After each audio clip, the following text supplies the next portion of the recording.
Hey guys, welcome to Get Busy Watching. I'm your host, Honest Dan. Let's talk movies. Well guys, this is it. The big one. My list of the top 10 best and my favorite films of 2019.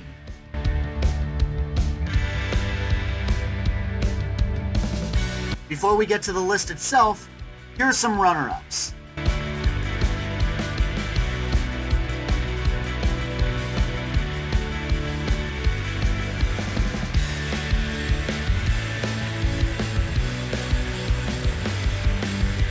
Number 10.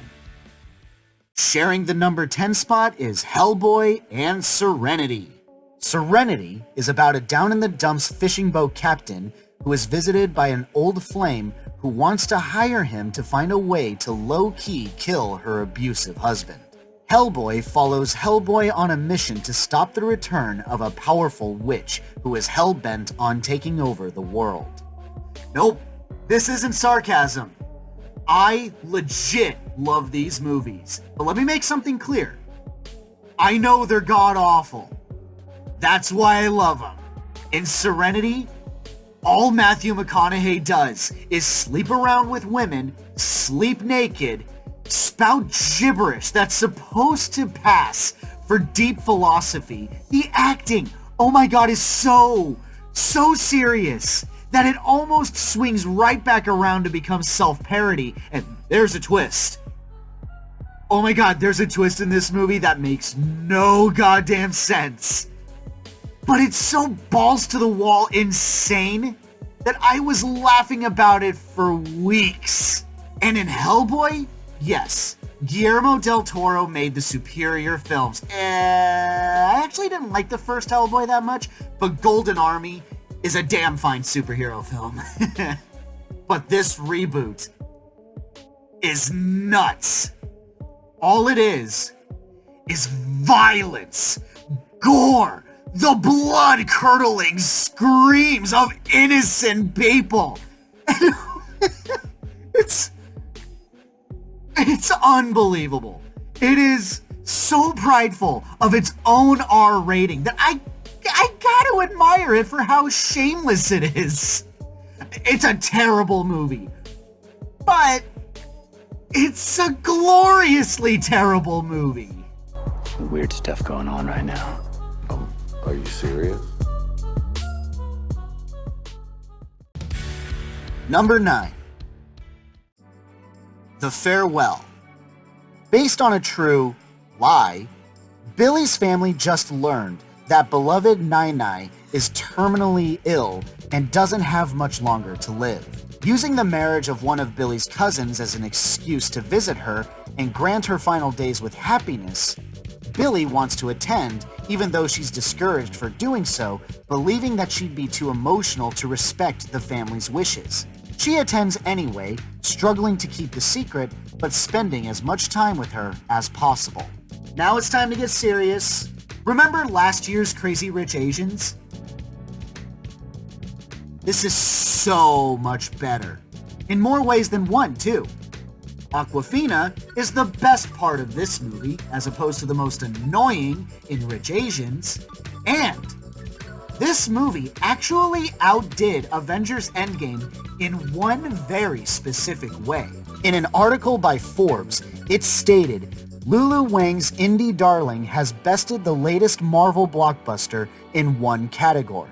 Prior to Friday, Avengers Endgame had held the 2019 record for per theater average with $76,601. But on Friday, The Farewell topped that performance by earning $88,916 per theater. Here's the caveat. Endgame accomplished that feat with 4,662 theaters, while The Farewell only showed in 4.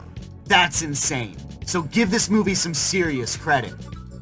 But its critical acclaim and success are entirely well earned. It's a heartbreaking, yet very humorous story about a family's grandmother who is dying, and they all travel to see her to give her happiness in the final days of her life, but not telling her about her declining health, and the struggles that Billy has in order to keep her grandmother's health a secret.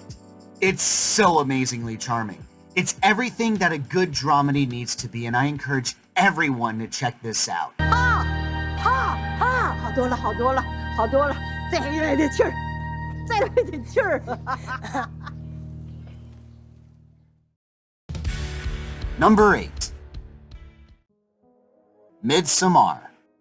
Danny and Christian have been teetering on the verge of breaking up for a long time. However, the relationship continues after Danny's sister commits suicide. Sometime after, the couple is invited on a trip to Europe by one of Christian's European friends for a midsummer festival. However, the longer they stay there, they realize that they've walked into a deadly cult gathering. Oh shit, now we're getting heavy. I'm just gonna put this out there. I have only one major problem with this movie. And that's when our heroes start witnessing this cult jumping off cliffs, smashing into rocks, and their faces are literally getting torn off. They stick around for what I can easily describe as the dumbest reasons ever. To document this cult for college purposes. It's dumb as fuck. However, this is one of the few times where symbolism being driven by a semi-weak narrative kind of works in this story's favor, because it's such a compelling trip. Yes, my one problem is a straight-up excuse so the movie can keep happening and show us more disturbing shit down the line. But that disturbing shit leaves a special mark in your memory. If you're a horror movie fan and you haven't seen this, you really need to check this out, or you are doing yourself a huge disservice. That sounds fun. Number 7. Sharing the number 7 spot is The Art of Self-Defense, and Brittany Runs a Marathon.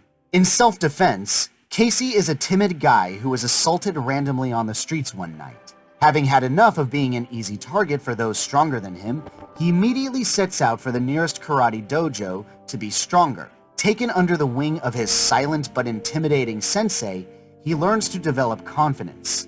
Perhaps the wrong kind of confidence. In Marathon, Brittany has been hit with bad news that her weight is becoming an issue and may lead to larger health problems if she doesn't change her lifestyle. Taking her doctor's advice seriously, she attempts to join a gym, but ducks out when it's too expensive, opting to jog around her neighborhood for free and even learning to make better friends than she's been keeping. These two are sharing this slot mostly because it's been a pretty good year for comedies in general. I would have loved to put down Zombieland 2, Booksmart, Lego Movie 2 on here, but these two movies are the ones that stood out the most for me. Self-Defense is a very dark comedy, and those get me pretty easily, but this is so much better than you would expect. More than simply being intensely hilarious, it's actually a commentary on toxic masculinity, exemplified by the notions of owning a small dog makes you less of a man, that listening to metal makes you more of a man, that men are dominant to women, that it's manly to demonstrate your strength over another man, all under the guise of a story that's eerily similar to Fight Club. Anyway, that's my pitch. I fucking love this movie. As for Marathon, while not a dark comedy, it actually does have the perfect blend of comedy and drama. For the last couple of years, I never really thought that highly of Jillian Bell. I just thought that she was being typecast as the weird, loud, raunchy, overweight character that was dated even when Melissa McCarthy was doing it. But this year alone turned me around on her, both as a funny woman and a talented actor in general.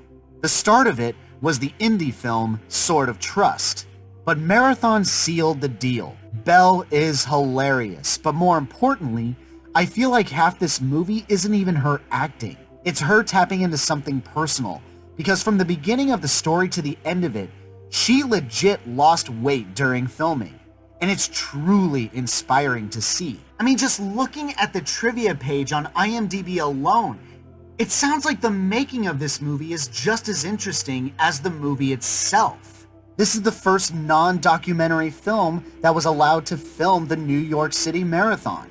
Runners stopped to help her during more difficult scenes, and she didn't have the heart to explain that she wasn't actually running the marathon.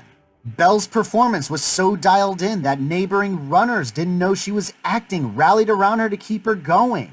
I gotta imagine that this was a pretty personal film for Jillian Bell. But despite how great the comedy is, it's an earnest film, and it was inspiring enough to even make me want to get out there and get healthy. Because if Jillian Bell can do it, if Brittany can do it, then so could I. I never did it. I like my bed, it's soft, and I like sugar and sodium. Leave me alone.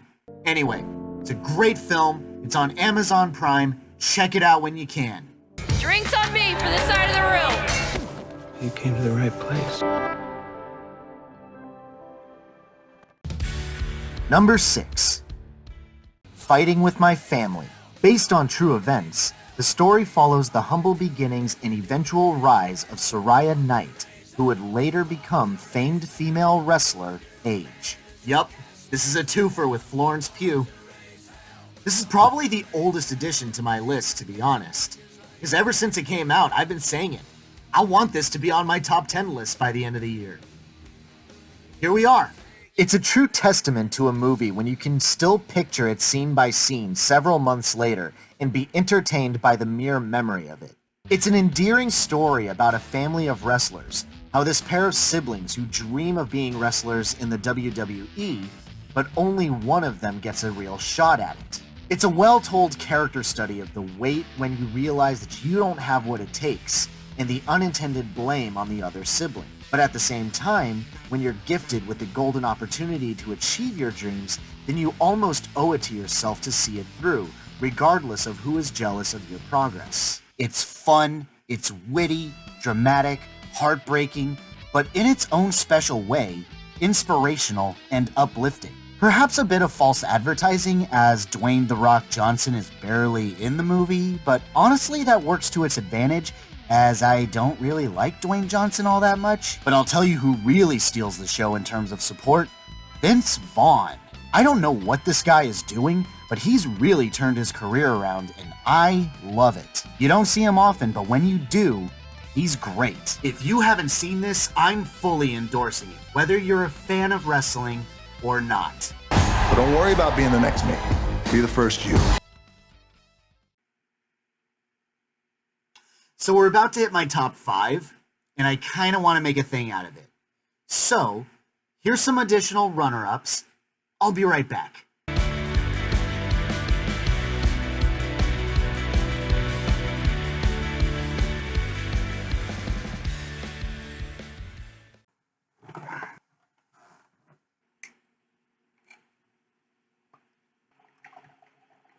Cheers. This is my top 5. Number 5. Climax. Based loosely on true events, set in the 90s, the story follows a French dance troupe practicing for a big performance. Their evening of winding down turns into chaos when it's discovered that their sangria bowl has been spiked with LSD, and the dancers begin to experience extreme paranoia and even turn hostile against one another. Woohoo! Bitch, this was a rush! It should be stated that this movie is actually an experimental film, meaning that story and characters are really not the focus here. It's more about the technical aspect, and this movie has it in spades. The first half of the flick is almost entirely unfiltered interactions between the huge cast of characters, mixed with some incredible and even elaborate dancing. After that, when the shit hits the fan, it's just one disturbing moment after another. Near sexual assault, underage drinking, a stabbing, even some poor girl gets lit on freaking fire at some point, and that's the tame shit if you can believe it. Gotta love the French. It's an insane flick, but what really gets me is how it's done in long takes.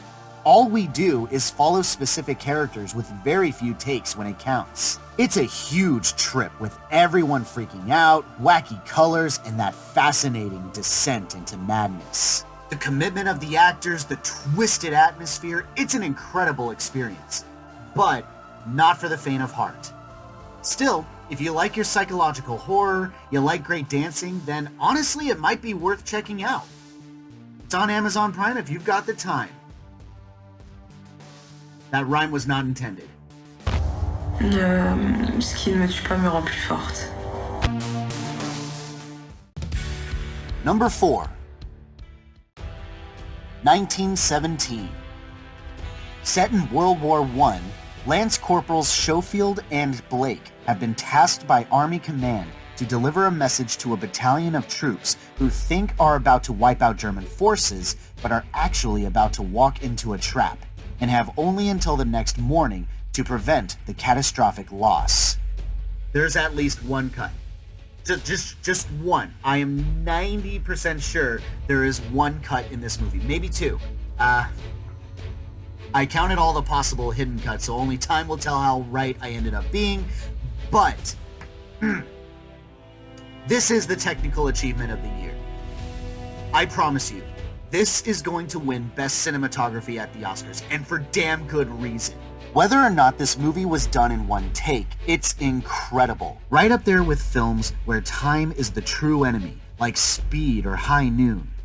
Every new area is primed with tension, as there's no telling if a German soldier is eyeballing the trenches for an easy picking.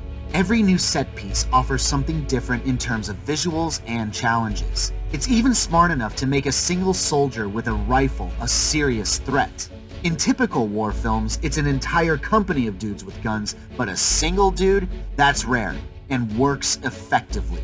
Granted, it's a simple story with simple characters, but they're professionals, and it's directed so well that it never feels like the actors are waiting for the camera to pass by.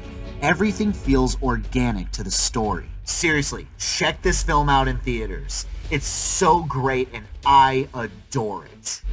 Good luck.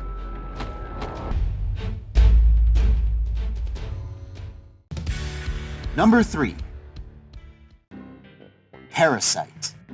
Set in South Korea, Ki-woo and his family are poor and live just barely well enough to make ends meet. One day, a friend of Ki-woo tells him to fake being a tutor for the wealthy Park family, specifically their teenage daughter. Successfully faking his credentials and a successful first day, Ki-woo hatches an idea to bring the rest of his family in to work for the Parks, all in separate roles in taking care of the family and their home, and not ever mentioning how they're related. Fucking hell if this isn't the most intricately told story of the year. I love this movie. It's just so great. You honestly don't realize how complex the movie really is until you've had time to process it. In the moment as you watch it, it's actually quite simple and easy to follow. But then shit starts hitting the fan and everything goes wrong, and it's such a wild ride to see these people essentially vying for control over the situation. For every situation that's resolved, another obstacle crops up. It never goes in the direction you think it's going, and it doesn't end how you think it ends. It's a masterpiece of dark comedy, social satire, and brilliant storytelling. It's magnificent, full of laughs, intrigue, and just cleverness thrown everywhere. Seriously, if you see this in your local cinemas, you have to check this out.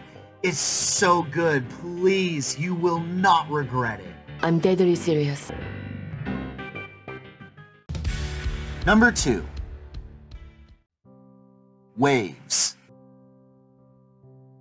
Tyler Williams is a teenage high school star athlete, constantly pushed by his father to be the best. While stressful to live with, he has a girlfriend that he loves, but after a series of events, he is driven to commit a terrible act. In the wake of his actions, his little sister Emily, as well as the rest of his family, are left with picking up the pieces and coming to terms with what happened and struggle to find their own happiness. Yeah, for all intents and purposes, this is the best movie of the year for me.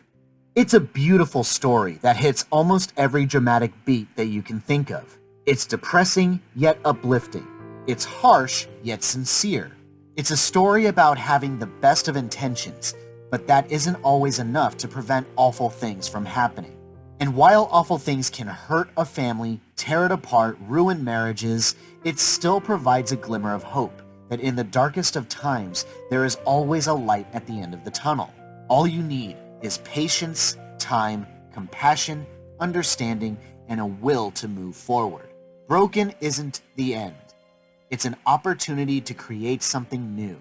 Kelvin Harrison Jr. knocks it out of the park, Taylor Russell steals the show in the second half of the flick, and Sterling K. Brown practically deserves an Oscar nom for Best Supporting Actor.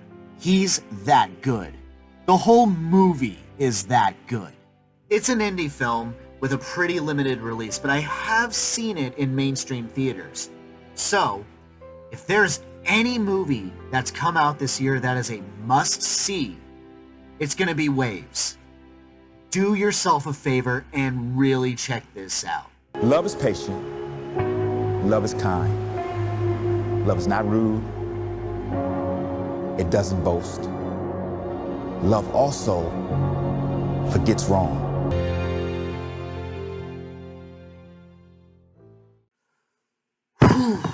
All right, before we hit my number one, here's the last batch of runner-ups.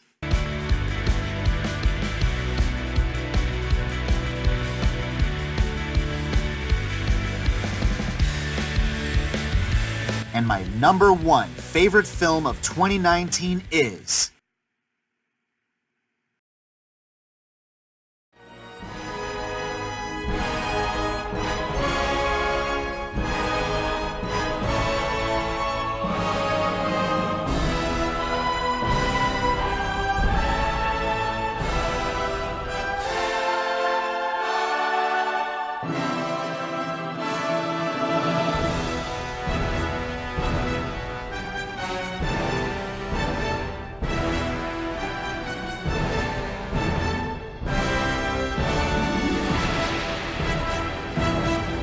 Avengers!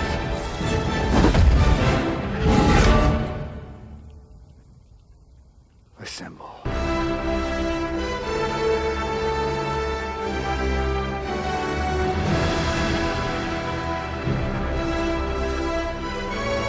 How could it not be?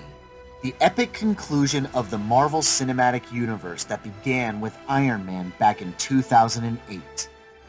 The surviving Avengers have been reunited on Earth and managed to track down Thanos.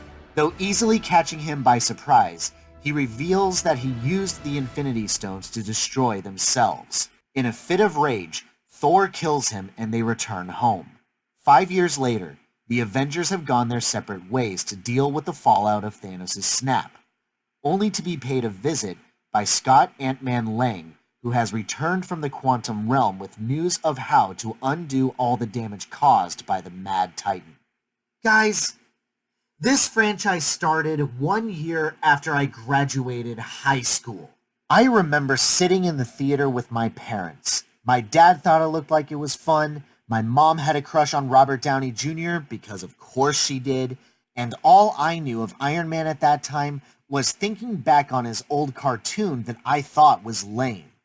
But we all came out of that theater thoroughly entertained. This has carried over to each and every superhero movie that's come out. I remember all of those outings. I saw Incredible Hulk with my parents, Thor with friends, Captain America with my best friend, and I got super drunk beforehand, and I remember that intense thrill from seeing the Avengers. I live in LA, and my very first experience at the ArcLight Cinemas Cinerama Dome was with friends for Iron Man 2, and I'll never forget this. Jon Favreau and Robert Downey Jr. came on stage to introduce the movie to us. Greatest experience I've ever had at the Dome and has never been topped since. And there's been so many similar memories like it. Like taking my cousin and my aunt to see Guardians of the Galaxy, my parents to see Age of Ultron. This franchise has meant so much to me since its inception and continues to give me the warm fuzzies. Sure, The Dark Knight showed the world that comic book movies can be taken seriously, but that was dark and edgy. The MCU went the other way, showing that even a lighter superhero movie can be thematic, sincere, relatable, exciting, and in later installments, even thought-provoking and introspective, asking hard questions and challenging the audience to think a little differently. And some were just pure fun.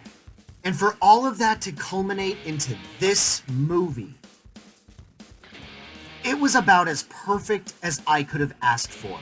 Now make no mistake, this movie has some dumbass stuff in it. Let's face it, Iron Man didn't save the universe. It wasn't the combined might of the Avengers, the Guardians of the Galaxy, and everyone else. It was a goddamn rat that was contrived as all hell. The time travel logic makes zero sense. Captain America's resolution is actually kind of awful if you think about it. Captain America made out with Sharon. She's Peggy's granddaughter, which means either she doesn't exist anymore, or Steve Frenched his... Or how about how Thanos is nowhere near as compelling as he was in Infinity War? So yeah, this movie is far from perfect. Is it the best in the MCU's library? Nah. Do I care? Nah. Hey, in 10 years, I might feel differently about it. But as it stands, it's the perfect blend of an 11-year-long story finally wrapping up with some serious fan service. Personally speaking, I think it's an unbelievable film. No one could have predicted how awesome Avengers would be, but it set a beautiful standard for crossovers, shared universes. It's the diamond standard that no franchise has even come close to topping. Really think about that. The DC Universe has only picked up since Wonder Woman in 2017, since its 2013 inception. The Conjuring universe has only 2 legit good films under its belt, with maybe 1, maybe 2 decent-ish films. And the less said about Universal's Dark Universe, the better. The MCU has created an unprecedented standard by having a consistent quality to it. It's amazing to think that where most film franchises are pretty checkered in terms of their overall quality, the MCU is pretty consistent. In a catalog of over 20 films these past 11 years, it's staggering how only a few are lackluster. That's an insane feat. For as formulaic as these movies are, there's a consistent level of entertainment. And for it all to lead up to this, how could I not be smitten? The close of the decade spelled the end of a truly amazing era for superhero fans. Thank you, Stan Lee, for everything. For the tears, for the laughs, for the cheers, the entertainment, the inspiration, the memories. We hope you're proud of this franchise as much as we are.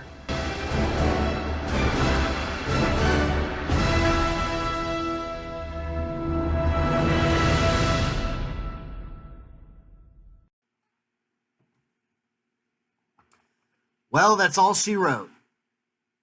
Kind of mean that literal because I forgot to write a closer for this. In any case, welcome to 2020, guys. Happy New Year, happy new decade. God, it's going to be a great year.